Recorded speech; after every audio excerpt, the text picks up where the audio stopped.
Welcome back! People! Grabe naman, Kimi. Mas meron ng payat sa'yo. Yes. Anong balita? Wala, happy lang. Happy.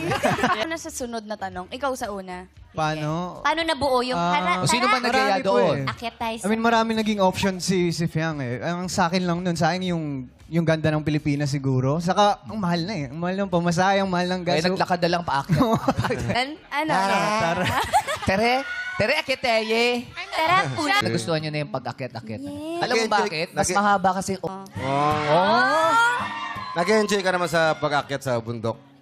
Siyempre, kasama siya eh. Oy, grabe. So, paano pag napapagod siya? Anong gagawin? Alalaya mo, syempre. Natawa na lang Oo. sila. Hindi, dumating na rin sa point na siya na yung binubuhat ko. Hoy! Naman. Siguro... Oh, maganda. Fiang Tain. Yang pain. Yang pain. Akala ko romantic na eh.